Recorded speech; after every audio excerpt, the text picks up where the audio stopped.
Hello, everyone. Rhys T. Fertiller with his old man Jeff on the Fantasy Football Predictive Analytics podcast with David Dodds, one of the OGs of the fantasy community. David, how goes it?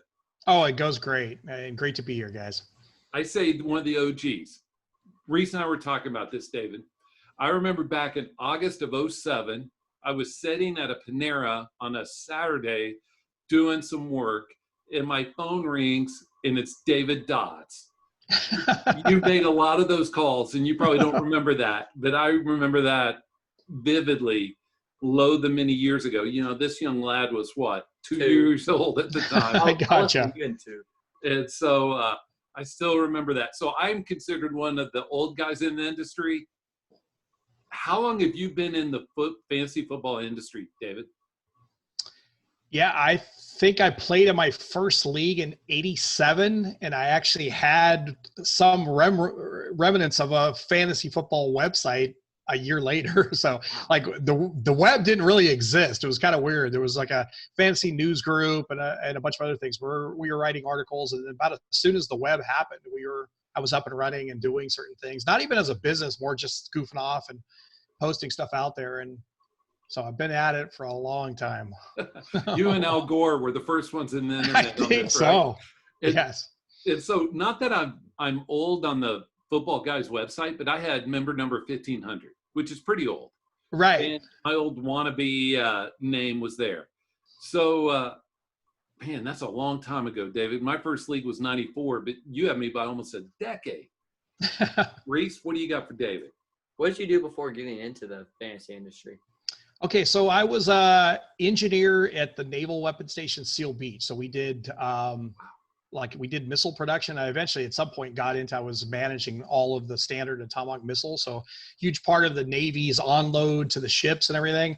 And it's kind of funny. We just had a bunch of engineers there that would try to, help with the processes, et cetera. So it was kind of a natural fit. It's like, hey, this fantasy index came out. The very first year it came out, we saw that magazine on the news shelf. I was sharing it with all the different guys. Like, we should start a fantasy league. This sounds so much fun. And so it's kind of funny. The very first year that Fantasy Index even showed up was also the year that piqued our interest and said, let's play fantasy football. And then it was funny because it was, I want to say the buy-in was $20. I don't even remember, but it's something really, really small. But the bragging rights were just off the hook. It's like, it was only $20, but I mean, I'm going to spend $3,000 to craft the perfect team. And so we started, early on, I was developing the Excel spreadsheets that ended up becoming the VBD app and everything else. Everybody was trying to get a game up. And it's so funny, Rhys. You see the internet and like all this information flowing and all this analytics and everything. Back in the day, you were scouring USA Today and seeing if you could read through something. There just wasn't much news. So then when people like Bob Harris, another legend in this game, started actually calling the actual teams and saying, hey, what can you tell me about this guy on the practice field? And so he was reporting on that. And so just, it was my fax machine. It was like everything was outdated technology, but it's just funny. It was like information was hard to get, but when you got it, it was gold. And so it hasn't changed much except that the information flows so fast now. Like everybody has all the news in 5 minutes from when it gets released. But back in the day, it was hard to find that information. Yeah. For USA, I still have to scour USA Today on my school Chromebook because they blocked pretty much every other website. I gotcha. Outstanding. And David, you'll laugh at this. So we've had a lot of guys from the industry, but a lot of them are young guys compared to me, myself, or you. Right. And I tell the story of the old days. We used to, and Rhys heard this, we used to get the Monday USA Today to see how our players did. Correct. You scored it after the game. It was like so funny. It's like, I kind of think he scored a touchdown, but you didn't really know. You couldn't see all the games. Like you just didn't know until you got the Monday and then you would look the box score. Very funny. But yeah, it was Monday was the determination. Did you win or lose? Yes. Right? And then Howard Cosell and some of those guys, I begged my parents to stay up on Sunday night to watch Monday Night Football to watch the highlights. This was before. Right. People don't realize, people Rhys's age, everything's the remote control, a time frame. Well, in Sports Center, 10 minutes after the game, they've got highlights, everything. Yeah, you're exactly right. You didn't see highlights until Monday. That was the first time you really saw footage, and they only really showed local games in your community. So it's like, you had no idea half the scores. Like, you didn't know until tomorrow. Oh my goodness. But usually Monday morning, you use the USA Today, all the scores are there. You try to read through the box scores. And back in the day, we generally just scored touchdowns. Nobody cared about yards. But once they started caring about yards, okay, now I need the information now. Oh yeah. How'd you get started, like writing and creating your VBD app? So again, back in the way back in the day, kind of pre-internet, there was a thing called news groups. So news groups were literally like message boards or chat sessions now of just, grandma's quilting, whatever. Well, there just happened to be one that was rec sports, fantasy football. And so just a lot of us found it. And that was back in the day. You got AOL or you got Earthlink as a kit. And it's like, oh, what's this news group thing? And then there's just all these topics. Sure enough, fantasy sports or fantasy football was one of them. And people just started having these ridiculous discussions. Well, you have no idea how good, Deion Lewis is going to be, or just whatever that discussion was. And it just got crazy. And so then what ended up happening was just like personalities kind of grew from that. So I think when the web really did kind of take foothold, all those people already kind of with a presence in the news group, they're the first guys to jump on board to have websites, et cetera. And I was one of those. So. Oh man. And that was a long time ago. And people don't realize, that's the Barry jersey behind me, Barry versus Emmett, all of those. It was. And it was back in the day too. It's like literally in a 12-person draft, 6 or 7 of the first 12 picks were quarterbacks. That's what everybody knew. You knew the quarterbacks. Okay, I'm stuck after now. Maybe a running back, but like you didn't even know. Like people had no idea like who's third string tight end. It's like, dude, you have no idea, right? Like depth charts were hard to find, and even when you did find them, I don't know if you remember like Fantasy Insights, everything. It's like there was just a lot of disagreement. Like there'd be 2 or 3 websites that had depth charts. USA Today would publish depth charts real close to the season start. Fantasy Insights had them. A few other sites had them. KFL had them. And they were just all over the map. It's like a lot of people just had a lot of different players in those positions. So it's like you might agree on tight end 1. You had no idea who tight end 2, 3, 4 was until he started playing the game. So kind of funny. It is amazing like how and it's you came from an engineering technical world. I live in a technical world, and the cycles of delivery are speeding up, right? Right. I tell the story of in the 90s, we remember Microsoft and Intel having the planned obsolescence with PCs, right. It's going to be out and Windows would be out. And now everything's so fast, even like the analytics community and like your projections, your methodology, everything changes over time, right? It evolves. We like, oh, that's a great idea. Absolutely. Let me see how I can incorporate it. And that's what got Rhys started on this book thought is, hey, all these guys putting out great content. How can I leverage some of their thought process? He added some of his own. And for those who haven't seen it, he wrote this little thing. I just think, by the way, I just find that just awesome. Beyond words we say you're what, 15, 16, something 14. like that? 14. Even better, 14. That's just crazy. I mean, to sit down, it's like, well, yeah, it's some spare time of the pandemic. I wrote an entire book that's fantastic. It's like that's just unbelievable. And it's just a power, I think, to it's funny because I think back like when I was a kid, I was a world-class backgammon player at like 16 years old. I couldn't even get into bars or anything and play in these unbelievable tournaments. But when I did get in certain situations, I just crushed people. I was 16 years old. But you're just fearless. And I think there's something to be said about that as much as we've paved certain ways of this stuff, sky's the limit on kids that can leverage this technology because it's going crazy and it's going fast. And it's like, we're seeing the NFL with all their next gen stats, everything. It's all moving in a certain direction. The kids that can dissect that and understand that and translate that to, better projections and better models and everything. It's like you guys are way ahead of it all. So I applaud you for being on the forefront of the whole next generation of fantasy sports analytics. He's better than his dad. His dad. I know. I believe it, man. That's impressive. No, nothing against you, Jeff. But I'm just saying, it's like I just think to be doing that kind of work at 14 is just fantastic. But your mind's a sponge, so just absorb it. And I'm guessing, Rhys, you're pretty damn awesome in math and a few other things in your life, right? Yeah. So I get it. Your mind's a sponge, man. Absorb it, take it in. You could, the world's yours. Math does help when you have when your mom's a pre-AP calculus teacher. She's an AP calculus teacher for There high you school. go. So I like it. he's grown up with these. His mom teaches him how to think, and I fill it full of football knowledge. Like listen, Yeah, it's not about absolutely. deviations. Anyway, and so what's interesting is he and I are different corners of the fantasy world. Mine's more of application and value and understanding the nuance of stuff, and his is more on the analytics side. Speaking of analytics and projections, how is your projection method for season long and even week to week? How has that evolved? It's so crazy. I'll try my best to try to describe it. It is nuts and evolved over a mass amount of time. But think of the world. Think of a projection model. I consider it as frames. It's probably the easiest way to describe it. So you've got team by team by team. So let's just look at season long projections.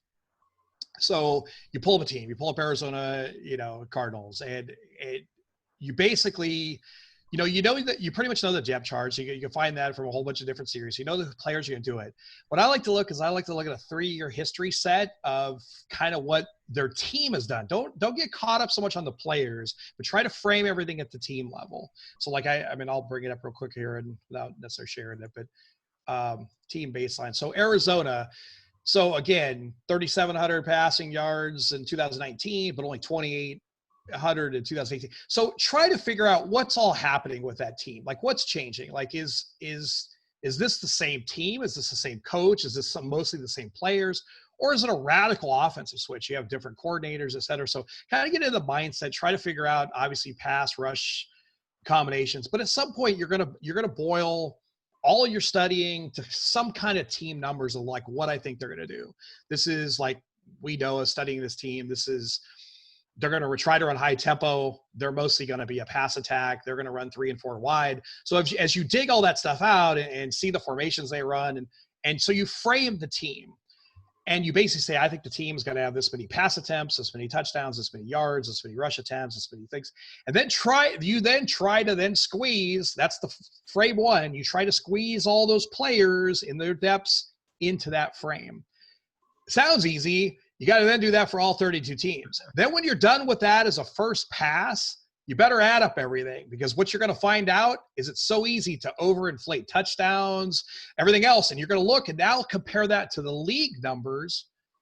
Oh my goodness, I'm projecting 35 more passing touchdowns than typically happens in the NFL league year. Well, that can't be right. So you kind of pass back that over exaggeration through the numbers, right? And you kind of get the league numbers back. Well, then that unbalanced the team. So you go back through the team process and get that back through. That is the process, and there's no great way to do it except you're just consistently forcing it at what I call frames. The great thing about this is more and more people have done it. You start to realize there are other people that are pretty good with the skill set too. So what do they think about some of these players? Now, I'm not saying I'm going to necessarily change it, but I mean, why does this guy got Dak at 3 and I had him at 10? Why is he? So who are some people in the industry that are higher on players, lower on players? What are their projection set looks like? So again, frames. You got your frame. What's their frame? How are they looking at it? Get smart. Maybe they're seeing something different. Maybe you need to look harder, and you kind of just keep refining as news cycle hits, as injuries happen, all the way through that piece to kind of do it. And then just over time, you get really, really good at it. You start knowing all the players, you know the depth. Guy gets hurt, boom, instantly that's going to be this guy. Or, man, they don't have a guy. This is horrible. They're going to switch the rush pass matchups. And at the week level, it's more of the same, but it's even, especially as you get deep in the season, it's what does that base offense look like against how good is that base defense generally? And then you're looking at those matchups. So if you've got a powerhouse offense like Kansas City and you're playing a really horrible defense like the Giants that are giving up a lot of pass yards, makes sense. That's kind of Pythagorean theorem. You got two big things. And the next thing you know, you're going to have even a bigger output on the passing yard. So basically I do a thing called Game Predictor, but it basically matches those matchups up. Again, you frame it, you try to get within NFL balances, what that looks like for the week. And then you also, look and rely on other industry experts to make sure you're not too far out of whack on anything crazy. is probably the best way to describe it. And anybody that says, oh, I just rank players, they don't know what the hell they're doing. If you're not forcing it into a projections model and doing that hard multiple pass through the numbers to kind of feel comfortable of like, this is saying the right thing. So, it has to add up to what the NFL is doing, because the NFL, like, it's amazing. Like, I can look at I'll pull up a tab here real quick, League View, and it's just amazing. Like in 2019, the quarterbacks completed 63.5% of the passes. In 2018, 64.9, 62.1. I mean, stuff is going to fall within those league norms on interceptions and touchdown rates and passing yards per attempt pretty well. I mean, the league changes and their stars rise and fall, but overall the league still looks like the league almost year in and year out. I mean, we're seeing more of a passing league and some things, some minor trends, but for the most part, you're seeing these major trends.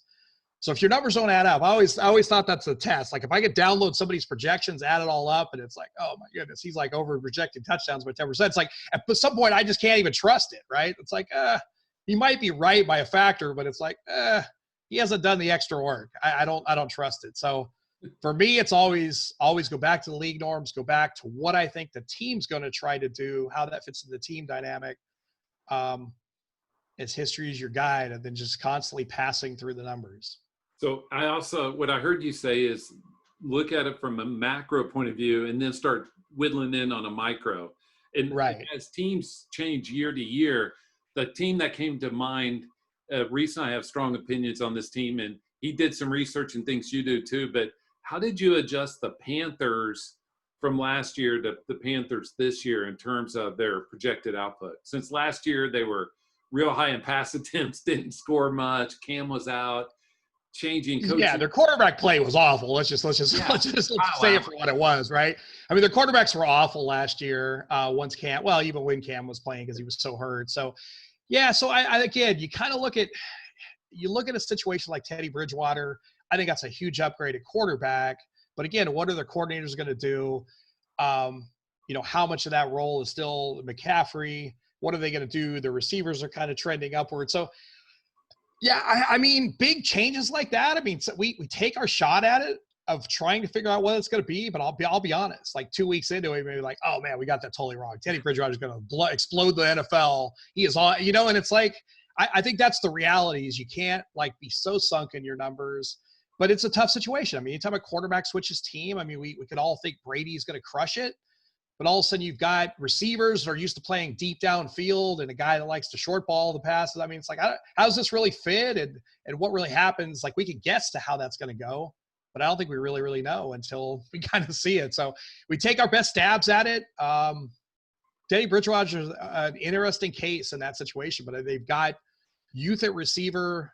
They brought in Anderson, I like, and I think DJ Moore is outstanding, and I still like Curtis Samuel quite a bit. So it's a situation where I think they've got some good talent. Probably rely a little bit less on McCaffrey, but he's still going to be the number one player by a wide margin.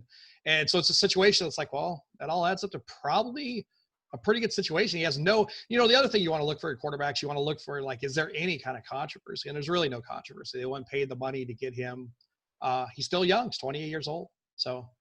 Yeah. Plus he, on him, and I'll turn over to Rhys, but getting, the coordinators come with them to give correct, to have all that continuity for a new team is unique, right? And having a bad defense and a team that's probably going to play from behind and have to chuck a little bit helps. But what Rhys done a little bit of study on Teddy. Teddy was one of the most efficient passers on points per pass attempt, as well as there's not really a good passing defense in that NFC South. Correct. As Tampa Bay was number one in points allowed to wide receivers last year. Right. Atlanta was pretty high too, I bet. No, Atlanta's awful as well. They're still going to be awful. Very high. Yeah. Back Carolina was probably, I think they were number 3 out of 4 in points allowed to wide receivers. Yeah, no doubt at all. And I think the other thing too is you look at the teams in there. So like Atlanta, they're going to try to outscore you. New Orleans is going to try to outscore you. So Carolina is going to be put in situations that they're going to throw the ball. There's going to be some high scoring shootouts. So yeah, I think you're exactly right on all the things you said about Bridgewater and a great fit. It's also a situation where, like everybody always said, or a lot of people, I would hear people say, Cam, this is great. They got Cam, they got McCaffrey. It's like, well, actually, that was a horrible fit. I mean, I hate to break the news, but I mean, Cam likes to play in the shotgun, and that's the worst possible thing you could do for McCaffrey. You want to give him the ball as fast as you can give him the ball because of all of his maneuvers in and out and all the screening. So, I mean, putting him in the shotgun, it like literally eliminated like half the plays McCaffrey really should be able to run. So I think the fact that they go to weight him more to a pro style offense, very good idea for bringing in something like Cam. I think it's a perfect fit for that system, to be honest. Yep. You got any more? Who has been your biggest non-injury mover this offseason or even ever? What was this again? That was it? Biggest, like in your projections, who's moved the most non-injury based? Or being cut, for instance. This year, ever. There's been some doozies over the years, but even you could go back. True. Almost always injury related. Like usually somebody in front of him goes down though, right? Like even I would even say Clyde Edwards-Helaire. I mean, he was like third round-ish or whatever, but he's like, jumping up into the, early first round now, kind of with Damian Williams opting out. So usually things are injury related. Every once in a while, a running back will catch storm. I mean, that's what's amazing. And I'm sure as you've done a lot of the analytical work too, is that running backs break out like age 22, 23. It's like, well, when do they start the league? 21, 22, 23, right? So it's like, like a rookie running back could just take the whole world by storm. And you can kind of see it coming. And the next thing you know, it's like, oh, that guy is phenomenal. Like Josh Jacobs kind of did that last year of somebody. It's like, wow, we thought he'd be good. He's a lot better than we thought he's going to be, right? And has even a bigger role. So running backs are the ones that I think generally and then other guys. I mean, like even I remember Randy Moss, and he was still – I mean, everybody saw the talent, but then – I don't think you got to go back a few years. You probably don't even remember any of this, Rhys, but I mean, they were loaded. They had Chris Carter and was it Jake Reed locked it. And teams never ran three wide receivers back in the day. So let me just spill it out. It's like, what do you mean? He's going to be wide receiver 3? Yeah, but wide receiver 3 hardly played back in the day. And then literally Randy Moss got on the field. He was the third receiver in, and about 10 plays in, it's like, okay, this guy's one of the best all time, right? I mean, it was instantly, you saw it like, how did this guy not be the starting lineup? Well, Chris Carter's head of the Hall of Fame, and Jake Reed was considered really good. It was instant that Randy Moss was the best receiver on that team. Instant.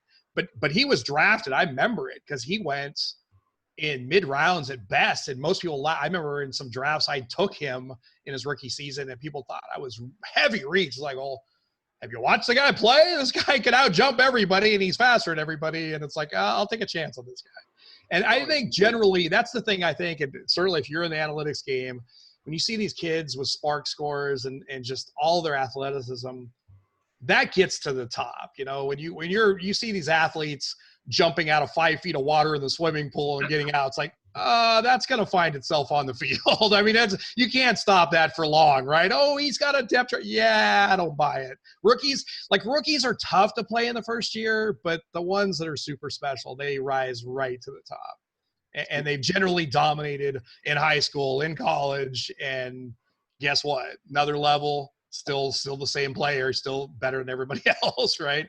I was with you on that Moss's rookie year because I remember having we didn't call them stacks back then. It was like combinations. Right. Culpepper Moss stack on Thanksgiving when Moss catches those 3 touchdowns or whatever. That was like Randall Cunningham, wasn't it? That? Oh, it may have been Randall. Yeah. Was it Randall? I think it was Culpepper. Yeah, but you got. It was Culpepper those early years. You're right. You're exactly right. It was right. like 3 receptions, 180 yards, 3 touchdowns. Yeah. Yes. And it's like, okay, it's over. I mean, but you just saw it. Like, you just instantly saw it. Like, nobody could guard this guy. To be honest, Terrell Owens, similar type thing. It's like he was like a 4th or 5th round pick out of San Francisco, was kind of battling the depth chart. Most people thought he was like wide receiver 4, probably, maybe 3. And then he has opening day, and it's like, okay, they just found their wide receiver 1. I mean, you just saw it instantly. It's like, oh, wow, you're not stopping that, right? But when Rhys was asking that question, I wrote down the 2 biggest movers I remember, okay? Yeah. First one was Marquez Colston. You remember? Oh, absolutely. That rookie year, him and and Yahoo categorized him as a tight end. I don't know if you remember that. So if you played in Yahoo leagues, you got that guy's a tight end, and he was like wide receiver 5 yes, at the end of the year. He was so it's like, oh my goodness, this is just crazy. Like he just dominated all the tight ends. It wasn't even fair. Like if you got him as a tight end in the draft, it was over. The other one I remember was the Kurt Warner because of Trent Green going down. And, oh my goodness, Bolger went down. He just took. Yeah, because you're like, well, he's like a grocery clerk. You're like reading this guy's backstory. He's like a grocery clerk. Seems like a super nice, wholesome guy, but it's like grocery clerk. He's played like Canadian League. Like what? And yeah, I remember like Trent Green gets hurt in the preseason, and they're like, wow, this guy looks like he could play as good as Green. It's like, really? And I remember like we just kept moving up on him, but it's like, wow, that seems crazy. And then again, you saw him play first NFL game. It's like, oh my goodness, this guy's fantastic. At reading defenses. And that's the stuff with this thing. That's what's fun about all of it. I mean, you can analyze the stats till you're blue in the face, but some of these guys, their minds click fast. They can read defenses like no other. And so you've got the athletic side of things, and you just also got the real football smarts side of things. Kurt Warner was one of those guys. Like he could have easily been a coach, don't you think? I mean, I just felt like he knew the game instantly. He was in the NFL, I was like instantly knew it. It wasn't too fast for him, and that's generally not the case. The weird part is he was in camp with the Packers, and all those guys, they had Hasselbeck in camp with them, and with Favre, and it was just interesting that the NFL is littered with all those stories of somebody didn't realize what they had. I always laugh at the Jeff Fisher stories. I mean, how many quarterbacks did they let go that actually turned out to be okay? It's like maybe you had all these guys before Jared Goff. You just kept getting rid of them, right? But even like Wes Welker with the Chargers didn't know. They didn't know what they had, right? Yeah, that's what's funny about this game too a bit is you kind of see it in the scouting world, and if somebody doesn't get a high draft grade and then all of a sudden gets picked in the 5th, 6th round, they don't get much of an opportunity to shine. And then some other buddy says, that guy might have some talent, right? Spends a little time in a practice squad. Next thing you know, he's as good as advertised. So it's an interesting game. It changes really fast. I know you have to see that as well. At least you're not the Steelers, who back in the 50s had Johnny Unitas and Bobby Lane on the same team, but pinched them both and let them go. That's hilarious. Who did they keep instead? I don't know, but I'm pretty sure there's also another quarterback in there. How do you get rid of Johnny Unitas? Like he completely changed the game. But bad haircut. And sometimes it's roles. Like, I mean, let's face it. I mean, Lamar Jackson has absolutely exploded as the coach has absorbed what this guy can do. Let's build an offense around what his talents. I mean, Colin Kaepernick, similar success when his brother was orchestrating an offense absolutely designed to a skill set. And I'm not diminishing Lamar's skill set. I'm just saying if Lamar was forced into a coach that wouldn't react to that, he could have ruined that player. And so I think things like that are just interesting. I mean, just sometimes where people fall in the drafts and what teams they end up with and what kind of coaching they get to become the next level players for them as well. You, as a football guy person, do you have any recommended strategies for the $35,000 subscriber contest? Loaded question. Strategies for the Yeah, I like it, man. The biggest thing is look for like the news stories that moved. Like, when did the contest get released? So the contest, I believe, got released around August 5th? Yeah, a month ago. One of the biggest news stories that happened after August 5th, right? And so, like, who got hurt, who opted out, who got benched, who got cut. Like, Fournette gets cut. So obviously, what hole did that open up? And so guys we don't change the prices. So those prices that were set on August 5th are likely wrong on any news story that broke after August 5th. So what I would do is I would look hard at those news stories, see the biggest movers, start with your sleeper picks, like those guys that are super undervalued, see what kind of talent you have with those underpriced guys, load up in the positions that those positions weren't affected as much with real stars, and bank on that talent that was at the sleeper level. So how do you, I won't ask you specific players, you can volunteer if you want, but how do you handle kicker and defense? Volume or volume. Quantity over quality. See, that's how I am on defense. I went a little more quality on kickers just because this year it seems like a lot of jobs are tenuous, and Yeah, generally my rule of thumb, let's say that contest in particular, like anybody that has 2 or 3 kickers still in camp, you could just assume that guy's not very good. Like he might have the job today, but why do there still 3 kickers? They would just as soon say that guy's awesome, send those other 2 guys home. So look at depth charts. Who has 1 kicker on their roster? Those guys have safe jobs. Everybody else doesn't have a safe job. So yeah, you probably can cross off 10 of the 30 kickers right away. Yeah, that's what I was thinking at least. But the other thing is, like tight ends, I went a little more depth, lower tier guys, because all we're trying to do is hit the highs. We don't care about the lows, right? Right, but like a perfect example, just to throw one name out, Tyrell Williams, he's now out. He's on IR. He was projected for a big role. So obviously that opens up some receiver targets, but obviously Darren Waller now has even probably a more expanded role. So his pricing didn't probably reflect that. So if you were already looking like that might have been a good pick, it's probably a better pick. Or just some of the other receivers on that thing. Obviously Brian Edwards really wasn't even thought to be the guy, right? Yep, and he's 3. He's $3. Yeah, $3. So you build that, then you say, well, hey, I get enough of the sleeper guys cheap enough. Did I find most of that value at receiver? Did I find most of those at running back? Oh, I found a bunch at receiver. Well, then, yeah, load up with some talent at receiver. You got all these scrubs to kind of make it work. Now I can spend it at running back or spend it quarterback or spend it tight end and wherever where that positional relief didn't happen. So that's how I would approach it. I'm not saying it's the exact way to approach it. I generally like a lot of players on my team, probably in a COVID year, probably even more so. Especially 25 plus is my thing. But all right, so anybody that's ever been in a draft with David, he's always drafting on his first 30 players all the way through. Right?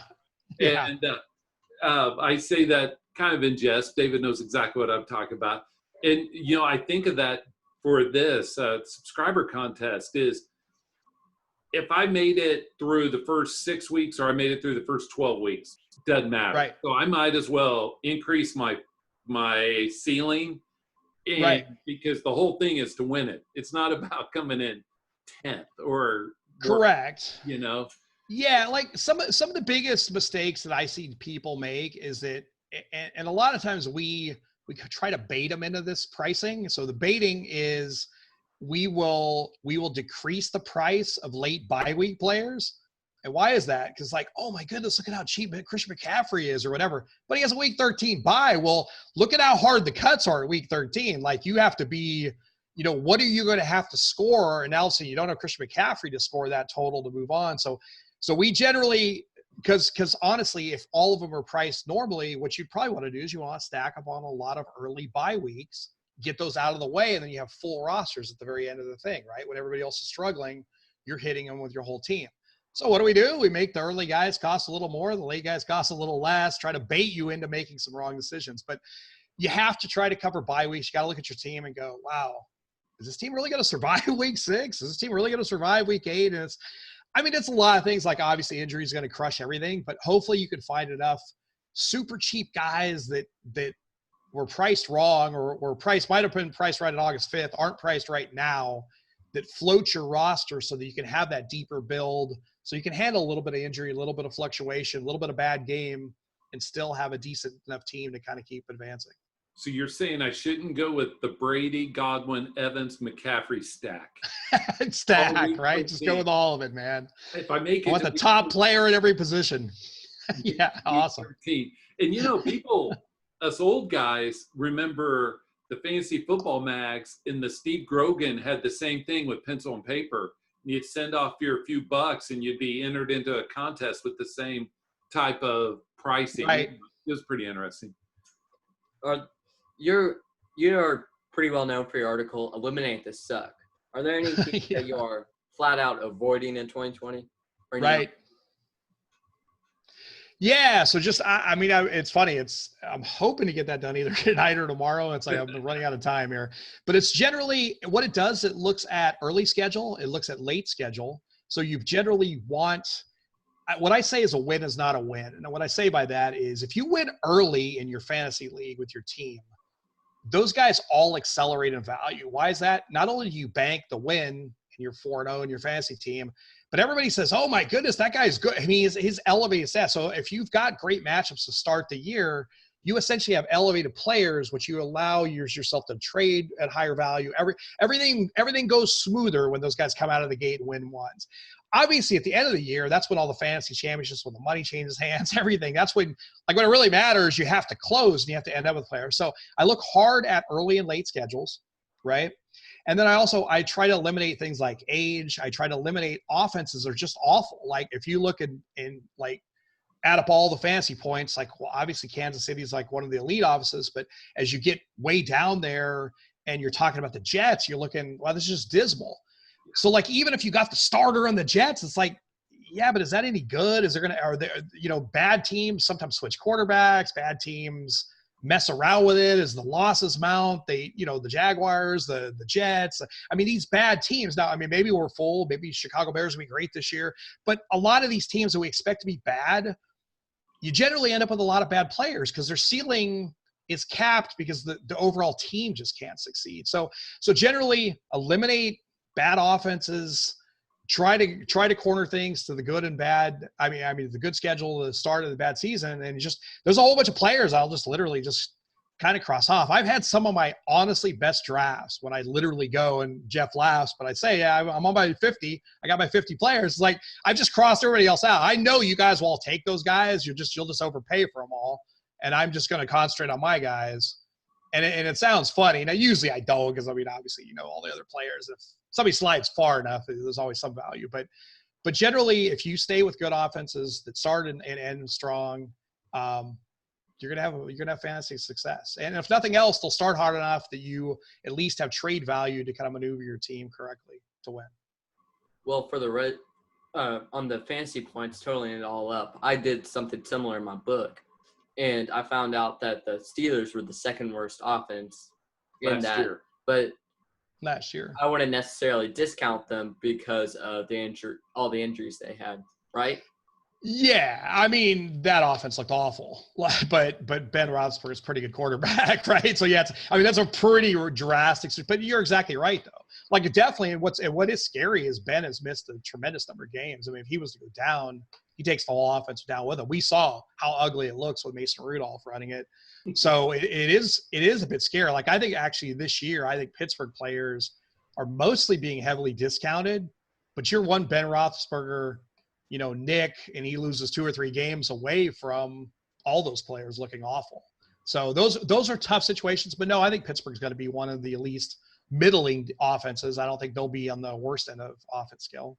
So Mason Rudolph, even though I'm an Oklahoma State guy, was so bad that, he had an opposing player swing a helmet at him to get him off the field. But that's You're right.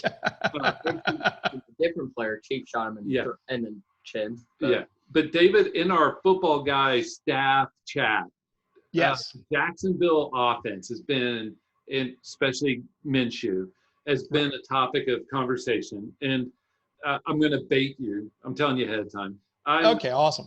I'm they're not going to score enough touchdowns, so it doesn't really matter. I don't care how good people think he is and Chark thinks right.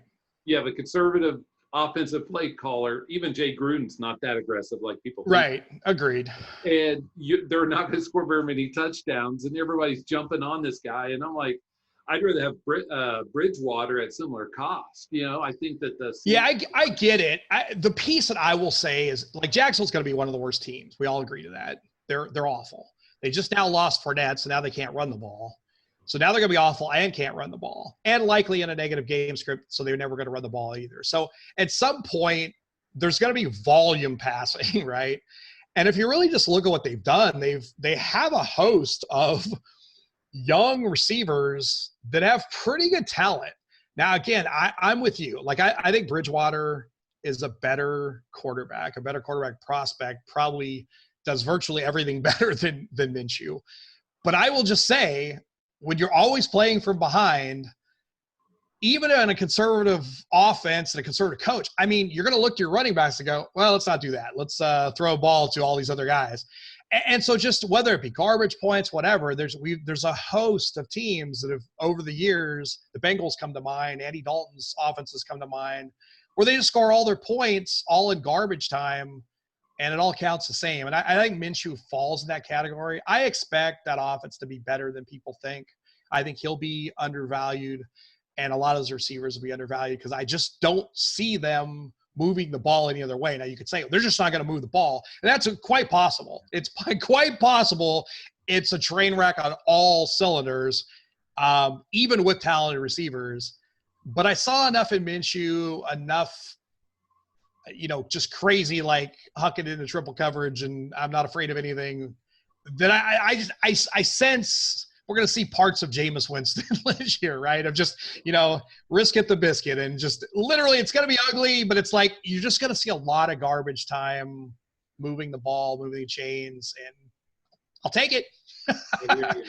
Comes at a discount. Before Rhys jumps in, the counter argument I would make is I'm not so sure he's better than Kyle Allen. Kyle Allen threw a lot of volume last year, and he was still not very good fantasy. Right. He didn't True. have many touchdowns, though. But neither will Minshew. I'd rather, David, all I'm saying is on that strategy, I'd rather take all those receivers at a discount, like Chark and some of those guys at a discount. Right. In a PPR league, knowing that they're going to catch a lot of passes, and my receiver's going to get a point for that, and my quarterback won't. But I get it. I get it. That lack of passing touchdown volume, Minshew actually led the NFL in scrambles last year. So he does have that rushing floor that a lot of fantasy owners target the quarterback. He's also going at quarterback 26, 7, somewhere in that range. I mean, it just shows you the depth at quarterback. I mean, that's crazy that somebody that even scrambles, that does that could be in a passing volume situation.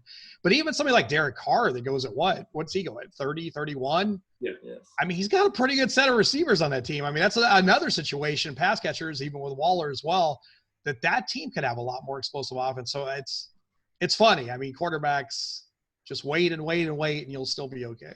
Yeah, especially since I always bring this up, and Rhys is the one that got me on this thought, is the last two top fantasy quarterbacks weren't drafted as such. Mahomes 2 years ago, and Lamar this year. And even last year, Mahomes was quarterback 5 or 6 in points per game. Everybody wants to say he missed games. I'm like, yeah, but even on points per game, correct. He was still back. And so, the Daks, Wilsons, Watsons, I think at the cost difference are much better values. And in just my style, I avoid the win. Yeah, well, they just go at such a premium. I'm not saying they're not great players, but it goes such at a premium. You're missing out on a whole hell of a lot of good normal players to take those guys. I'll roll with Gardner Minshew. I'm not afraid of it. I'll roll with him too, but there's a lot of other quarterbacks here that are going even above him. Right. Ben Roethlisberger, I'll take him over a lot of the other guys going ahead of him, like Aaron Rodgers, who is on. Yeah, I'm super down on Aaron Rodgers. I just like when your team just doesn't listen to you and doesn't give you any weapons, and then drafts a quarterback, and then drafts a running back, and it's like, no, we're not going to give you any weapons. And you're looking at your contract and going, wow, I'm out of here in 2 years. It's pretty obvious they're making moves to get rid of me now. So, you just – and even though that team won 13 games, I don't think anybody that watched football believes Green Bay deserved to win 13 games. That team just just got run over by the 49ers when it counted. And so you look at that team, and it's like it just seems like the coaching and everything is rebuilding now. Yeah, I'd rather be on the right side of that. So whether – maybe Aaron Rodgers has some games in him, but it won't shock me at all if he gets benched by the end of the year and they see what they have, because they're definitely moving on. They've mentally moved on. Whether it happens this year, next year, or 2 years from now, it's happening. They have done like other drivers to me on the highway. They stuck Rodgers, they stuck their hand out the window and told him he's number one as he's gone on by. Exactly. It's one of those things that you need to learn how to take that hint and go, yeah, I mean, I'll be honest. I mean, Aaron Rodgers has handled it pretty well. I mean, he didn't really cry, and it's like, okay, well, I kind of see the street. I kind of see what's going on here. Yeah, I mean, it's not a hidden secret. It's pretty obvious that I don't think your time there is long. Well, you put the Packers in the NFC West, and you put the Cardinals in the NFC North. Cardinals are the number 2 team. Packers are the number 4 in that division. Right. Yeah, no doubt. Because Goff had the Rams and Goff had terrible touchdown luck with, I believe it's Rich Rebar who pulled out the stat that 7 of his pass attempts ended up at the 1 yard line, and none of them turned into other touchdowns. Yeah, I actually like Jared Goff as a good. He's one I kind of target. You can get him pretty late. just solid value. I mean, they run a lot of complex offense thing. They run quite a bit out of tempo as well. But I think that's a situation that's I think Jared Goff could be outstanding in that offense, and has been outside of last year's touchdown numbers. He was quarterback 6 over the final 5 weeks of the season last year.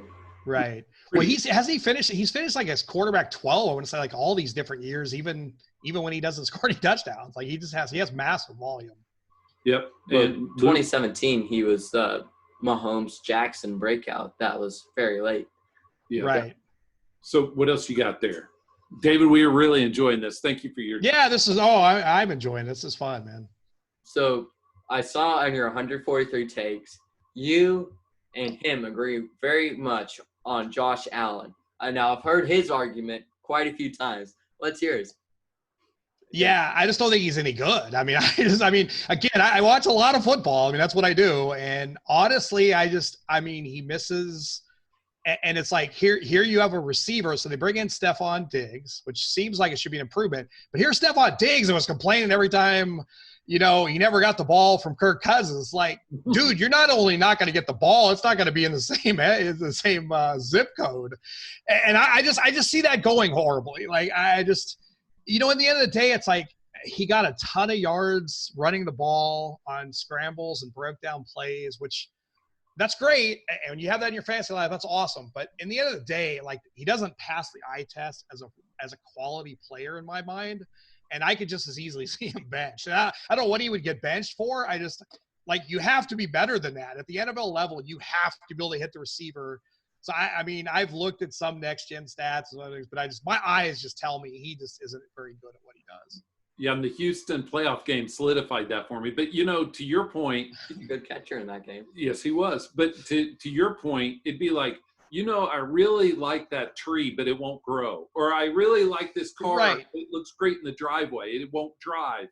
And so, we have this passer that we say he's a good runner, not that he can pass. And, I'll tell you what I see. I see Blake Bortles. I see Mitchell Trubisky, where everybody fell in love with those rushing numbers, and they forget he's just not very good. Like, you're just like, wow, shouldn't you be able to make that throw? Like, that seems like that should be part of the required checklist to be an NFL quarterback. Well, then you get I like to see a quarterback have the ability to make all the throws. Like when you say, it's not fair to compare anybody to Patrick Mahomes, but you see Patrick Mahomes look away and make that throw, not even looking at the receiver and make the throw, running the other way. It's like, Josh Allen couldn't make that throw if he was pointed at the guy. So I just, again, you're at the elite level. I mean, obviously I can't play that position, but you should be better than that. And there are just so many players that are better than that you think at some point, I don't know.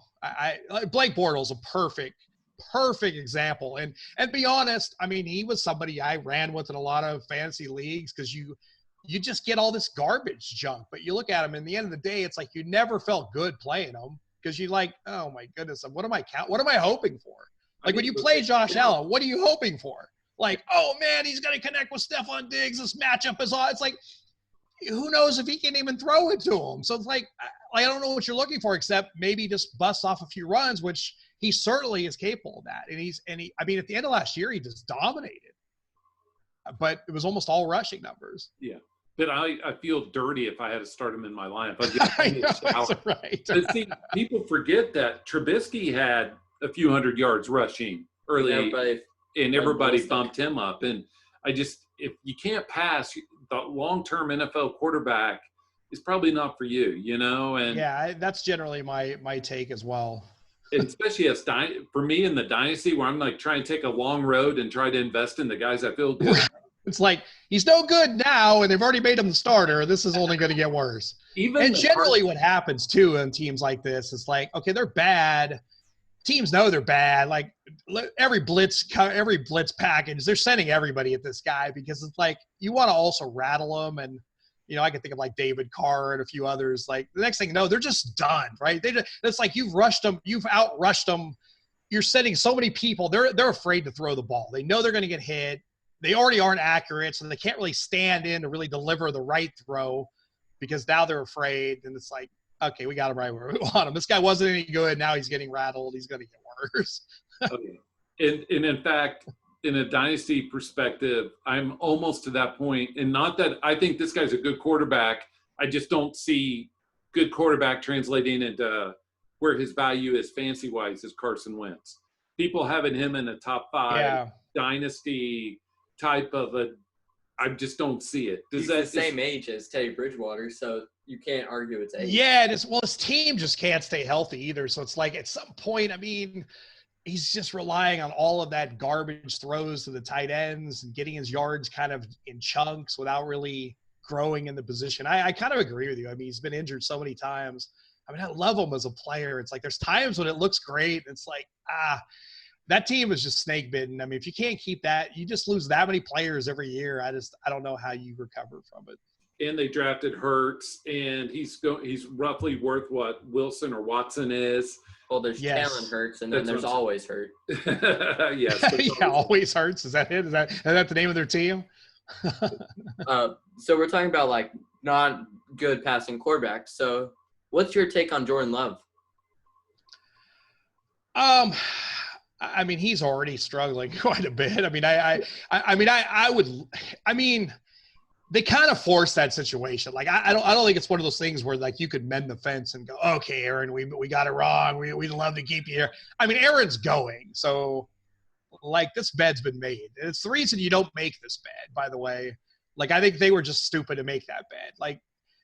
Like you make that bed when he's positively only has a year left. When he has 2 years left, that's not a good bed to make. So I think it's a bad situation as much as people say, well, he's going to learn from the interstate. It's like, veteran quarterbacks don't teach the younger guys, dude. I mean, go back and watch the Favre tape when Aaron Rodgers was breaking it.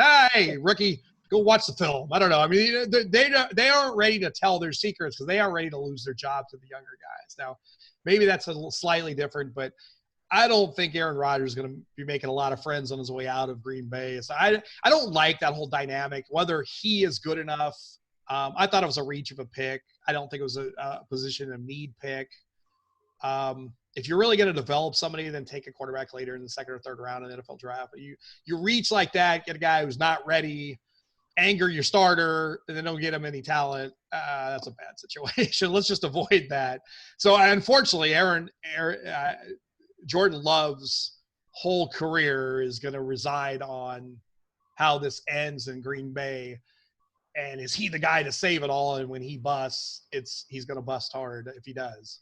So I think he's got way more pressure than he ever should have had in any kind of situation. So again, it's a situation like, could they have traded down and got him in the second round? I mean, just to get him a little later, it softens that, right? I think the fact they kind of maneuvered around, traded up to get him, it's a bad situation. It's not going to end well. Those situations don't end well. Do you think? What do you think, Jeff? The light's coming and it's a train. And it's not going to end well. These situations don't end well. Like the perfect situation was, and we can all see it now, but I saw it when it happened. Like Patrick Mahomes goes to Kansas City, Andy Smith, Alex Smith, dink and dunk kind of passer, but you knew it was going to work really good. And Reed is excelling, but you just keep hearing stories like, yeah, but you haven't seen Patrick Mahomes in practice, and they just let Alex Smith ride that whole team, even all the wins, everything else. And they still got rid of Alex Smith because they saw every day in practice, oh, my God, dude, look at this guy we have here. This is crazy. But they let him develop without any of that pressure, right, of just forcing that situation on a winning team. Now, because go back and read the original beat writer stuff. It's like, what do you mean we're getting rid of Alex Smith? He's winning and we're doing – and it's like, you just haven't seen this guy play. I mean, just let this guy get on the field, and that'll change in seconds. But I don't think Green Bay is going to have that. Like, I just feel like that as soon as the losses mount, it's all going to be Aaron Rodgers' fault, even though they gave him no weapons. And I think the pressure to get Jordan Love on the field probably sooner than he's going to be ready is going to be tough. Well, especially since Rodgers possibly could be the second or third best quarterback in the division. You could make an argument fancy-wise for Stafford. You could make an argument for Cousins. 100%. You could make an argument for Cousins, maybe not the Trubisky-Foles stuff. You can't know that stack, the power stack there. But you could make a case for Stafford, especially how well. Sure, 100%. Who's better than Mahomes? Well, and Green Bay really doesn't. I mean, we could say Alan Lazard is the clear number 2, but it's like that tells you a lot about their depth chart when he's the clear number 2, right? I mean, that's an awful depth chart. I mean, they've got one guy who's going to be double covered every time, and they don't have anybody else to catch the ball. So that's not a winning formula. Like I said, they won a lot of games last year. They need a lot of help everywhere. I'm shocked they didn't put some effort into the offense. I'm just Me too. shocked. Especially as cheap as some of those. I love A.J. Dillon, though. I don't know what you guys think about A.J. Dillon. Like, I think he's a superstar in the making. I think, but again, it was a luxury pick. They really need other things. But I think he's going to be somebody that's worth keeping an eye on. So I'm tepid to warm on Dillon, but the part that I really liked is, and I'm setting up one of Rhys's questions here. I'm of the opinion that you don't pay running backs. Unless, I mean, I got you. Right. I get the McCaffrey, but the Packers should not pay Aaron Jones. They should use that money for something else. Yeah, absolutely. I mean, it is completely brutal. And I mean, I hate it because these are some of the very best stars in the NFL. But dude, they come in, they're most dominant at 22, 23. You run them until their wheels fall off, and it's like, nah, we don't want you for a second-year deal. And every year you just keep drafting guys in the second, third, and fourth round. Every single year you just stockpile all these talented guys that are super young. It's extremely cruel to those people, but it's like you just got to look at Todd Gurley's contract. You got to look at a lot of situations where people have tried to get a second contract, and you never get the same player you got when he was young. Le'Veon Bell. I mean, recent history has not been kind. And that's even in the running back committee era. It's just, you're better off getting a young guy. Yeah. So I think the handwriting's on the wall, Aaron Jones. I don't care how good you are. You're going to get moved on in really short order here. Look at Jerick McKinnon. I mean, the list goes on. Okay. I could pretty much guess your stance on the Mixon deal. You're anti it. Well, let's let him answer. What do you think of the big money Mixon got? Yeah, I mean, again, I mean, the Cincinnati Bengals don't really. I mean, I know you're wearing a Cincinnati jersey, but they don't really. I'm actually dumbfounded. They were the ones to make the move. Like I thought the other teams would kind of juggle, kind of in the window. Cincinnati seems like they always do the wrong thing. But again, this probably is the wrong thing, locking up a running back. But yeah, I think it's really tricky though when you have a player like that and you haven't really stocked the shelf behind it. Like how do you maneuver out of that? And more of these running backs, like so many that were being drafted in the first round. You had Mixon, you got Dalvin Cook, you got Kamara, that all are in situations they're playing on the last year of the rookie deal. They all want to get paid. All the teams see the same things we see. They don't really want to pay them, but if they're in the window, especially the Saints are in the window to try to win now, how do you maneuver that? It's really tough situations. Like I think teams might start getting smarter and start extending these running backs after year 2, and try to get them into almost like 6-year deals, because you let them run out to the 4-year thing. It's like, wow, I'm only going to get 2 good more years, and I'm paying for 4 years of a 2-year guy. But I mean, Mixon's a huge part of what Cincinnati's trying to do. I don't know that you want to just be done with that. Like they have nobody. Like if he doesn't play, like what do they really have there? I mean, there's other people are saying like Travion Williams is that. I mean, and Bernard's still there, but he's a third down back. So again, not a lot of depth on that position. They've got a great quarterback. Fans are probably excited for the first time in a long time. I think you probably want to just pay Mixon. I don't think Cincinnati tries to build a team to win the Super Bowl. I think they want to just try to be competitive, and that's generally what I think holding on to Mixon probably gives them. Yeah, but Arizona and Cincinnati have a reputation for being cheap and good enough to keep their fan base excited, but never spend the money to, it's kind of like, I'm not a baseball fan, but I was as a kid, but the Kansas City Royals were that way, right? They right. Them every year. Yeah, well, in baseball, usually was small market. Like, I mean, you couldn't compete with the Bostons and the New York because they just had all of their TV deals that, within New York. And so they were just making so much more money. But in the NFL with a salary cap, it's kind of just ridiculous. The teams don't manage that correctly and get good. Like everybody has the same money. I mean, you just shouldn't be horrible forever. But Cincinnati, what Cincinnati has done, or at least the rumors I've always heard is, their Jets are the worst. they're inside their facilities are the worst. They got the worst weight room. They got, the food they feed the players is the worst. I mean, it's like they just cut every corner. It's like pretty hard to sign great free agents when you're just skimping on every little thing.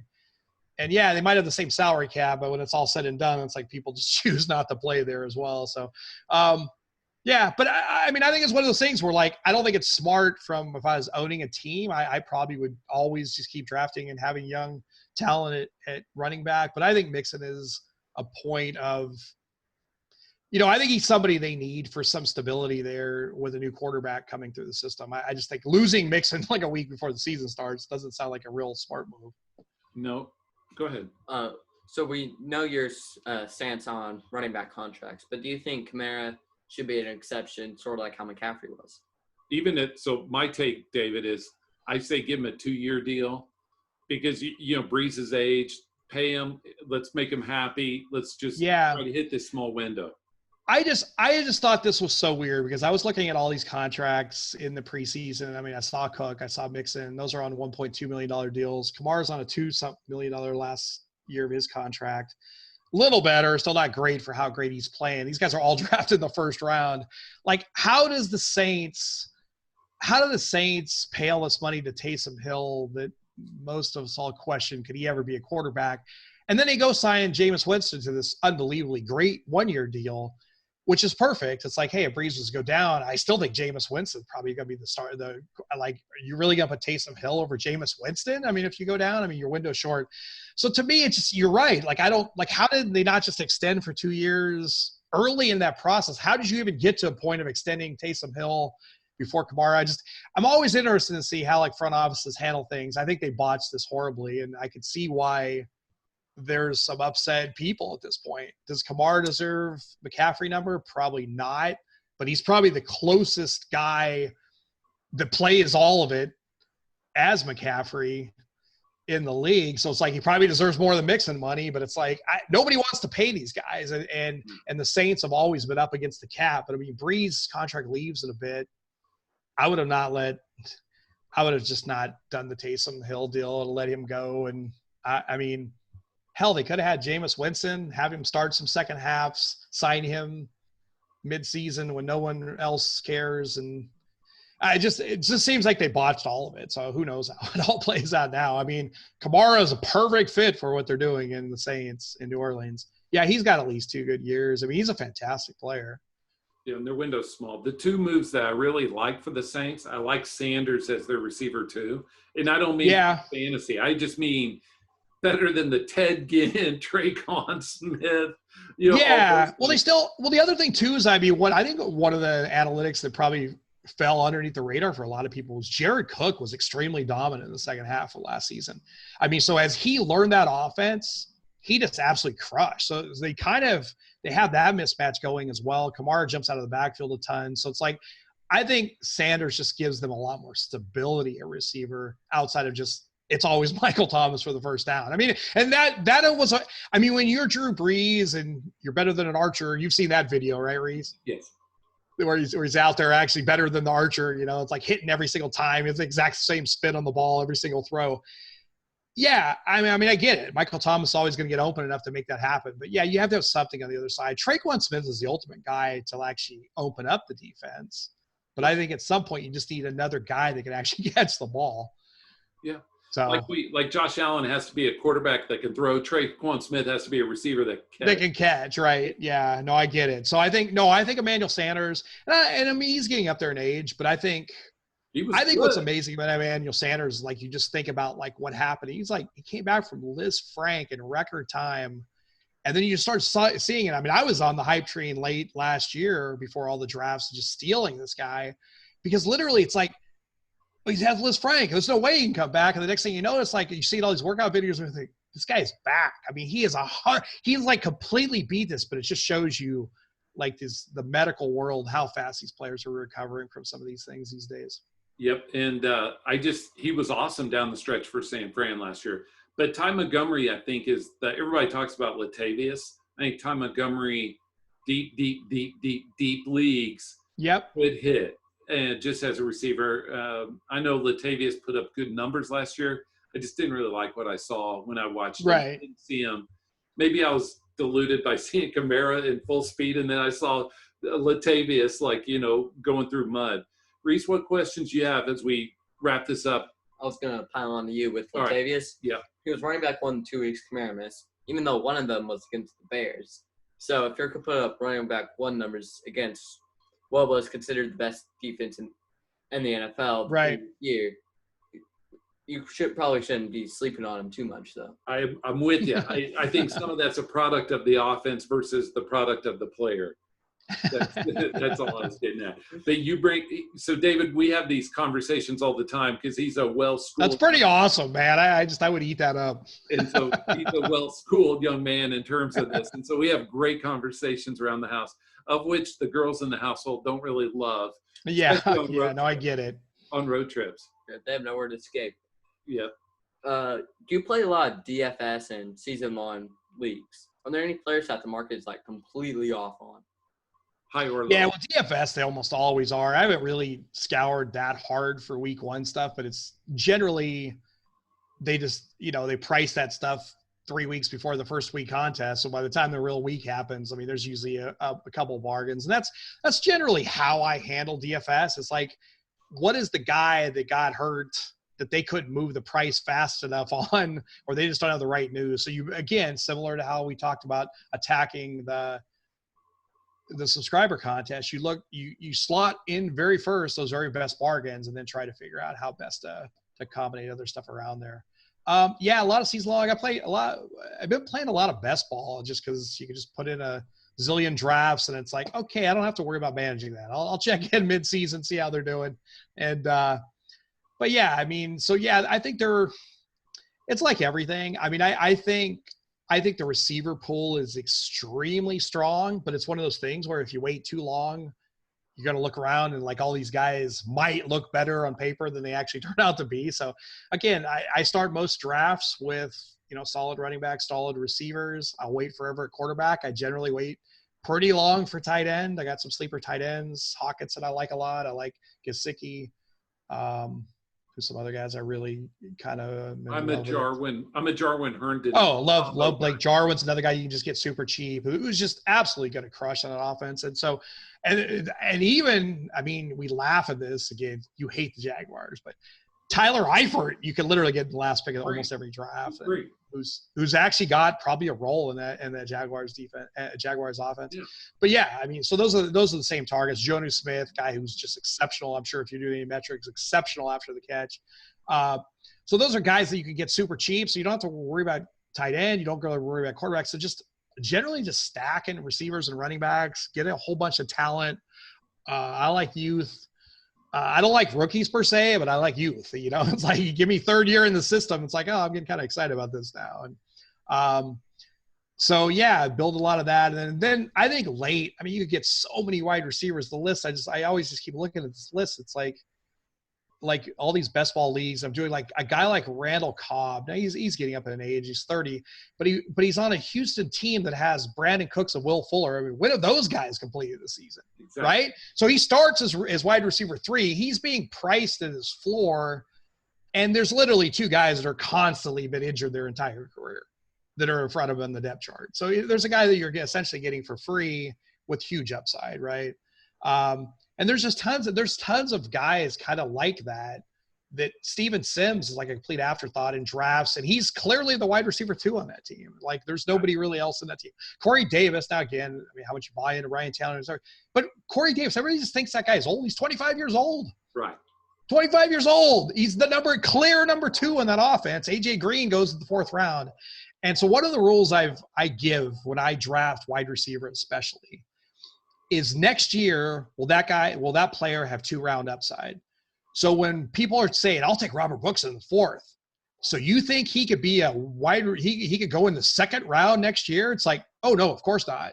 Then why are you taking Robert Brooks in the 4th? A guy, Robert Woods, because I'm just telling you right now, like if he doesn't have that upside, like when is he ever going to have the games that would push him to that, for that to get it? So if you think in terms of 2-round upside, so like when Corey Davis goes super late in the draft, it's like, well, before A.J. Brown broke out, most people thought Corey Davis was the best player. So now that all the defenses line up on A.J. Brown and Corey Davis goes against the 2nd best corners on the team or worse, Are you sure it doesn't flip back, right? I mean, are we 100% certain that's the situation? Guy like D.D. Westbrook, I mean, I love a lot of the Jacksonville players, but he's super cheap. Mohamed Sanu, kind of up there in age, but I mean, he looked great when he was in Atlanta, comes over to New England, got hurt. Deshaun Who's the depth chart? Who's the depth chart over there in New England? It's like, so it's just, again, you're getting some of these guys at such fraction of a cost. And again, I'll take a lot of darts at receiver at the end of a draft. And then literally 2 weeks, I'll make a decision. Dud, or somebody I could even – I won't sit there and wait for them. It's like, oh, they didn't break out. It's done. Like, you just move on. You start looking at the waivers and just look. So as long as guys like that – but that's the reason I like even a tight end like Tyler Eifert. It's like you're getting that guy for free, and in 2 weeks you're going to know what's his role. Okay, this team's awful. Guy can't get him the ball. Or, wow, he's all the way back. And you stole this guy, right? And now you keep him. So first part of the draft, running backs, receivers, eventually get to the middle, take your quarterbacks, tight ends. I always wait a defense and kicker, even though I usually won't wait till the last round. Like everybody waits to the last round. It's like, well, the guys you're taking at running back and receiver in the last round, or in the second to the third of the last round, they're always available in the last round usually too. Like there's certain players that just nobody cares about, right? So you might as well be at least in front of the runs at defense and kicker. But and then look ahead. I mean, some strategies I love is for defense, just look ahead a couple weeks and go, oh my goodness, look, these guys are going to line up against this crappy team, right? It's like, so these bad offenses, once they start emerging, it's like, wow, what defense can I pick up and just kind of float that guy for a week or two and then jump them in your lineup. So you just steal a lot of points in fantasy football without doing a whole lot of, not necessarily just smart drafting, but you just don't got to invest a lot of capital. That's why people stream quarterbacks. That's why they stream tight ends. That's why they stream defenses. They stream kickers, because you can just be kind of afraid in front of everybody else's decision-making process to kind of make that work. So what you hear subliminally is target the Jets when you on your fantasy defense. And the one wide receiver I liked him for like several weeks and months just because – how he played before he got hurt last year was Deshaun Jackson, going in those 10, 12 round. I mean, he goes super late, always a deep threat. I like players that have huge yards per catch. I mean, when it's all said and done, it's all individual matchups. And if that guy gets, is getting huge yards per catch, he breaks a tackle, he's gone, right? It's like, oh, it's 80 yards touchdown. It's like, I like that guy. Like always the chance of that can happen in your lineup. That's a good thing, right? Oh yeah. I liked him before. I liked his price much better before Rager went down, but with Rager down for missing a little bit of time. I would tell you, I got a great Deshaun Jackson story. So, I mean, I live here in California, so we go see a Cal Berkeley game and he's in college and you could see that highlight. I think it's against Tennessee. Anyway, he catches, so he's taking a kick return. He literally catches the ball, midway into the end zone or whatever. The whole team is like flanking him to get him. It's like, well, you think he's just going to kneel down. He starts running. He starts backpedaling backwards to outrun. He's outrunning everybody trying to tackle him backwards in the end zone and rounds the corner and completely scores a touchdown. I'm just like, I've never seen anything like it. It's like that guy was running faster backwards than the offense that was chasing him. Oh, that's great. So you go, look it up on YouTube. It's against, I'm pretty sure it's Cal Berkeley against Tennessee, Deshaun Jackson. You're like, that is crazy. Like, how is that even possible? And it's just, but it's like, you can't teach speed, man. So even he's gotten older, but you can't teach speed. The guys that are like Tyreek Hill, it's like, yeah, he's not the best receiver, but it won't shock me when he's wide receiver 1 at the end of the year, because when you're that fast, good things happen. And Andy Reid knows how to get him the ball. What did Jackson do week 1 last year? He was like 2 touchdowns, 150-something yards. Yeah. He got hurt. Do you have 3 any catches? Yeah, something like that. Do you have any questions for David as we tidy up? No. David, we do appreciate your time. Hopefully during the season you'll be able to make some time for us. Oh, absolutely. And this is fantastic. It's a great set of questions, Rhys, and best of luck. Just keep crushing it, man. I wouldn't even say luck. I mean, the fact that you're in front of it and analyzing all this, outstanding. You're the next wave. For all of us that are, be out of this game at some point, you're the next wave of this. So this is outstanding. Those of us that grew up on black and white TV, he's the next yeah, wave. Exactly. Thanks, David. Have a great one. Okay, you guys as well. Have a good one.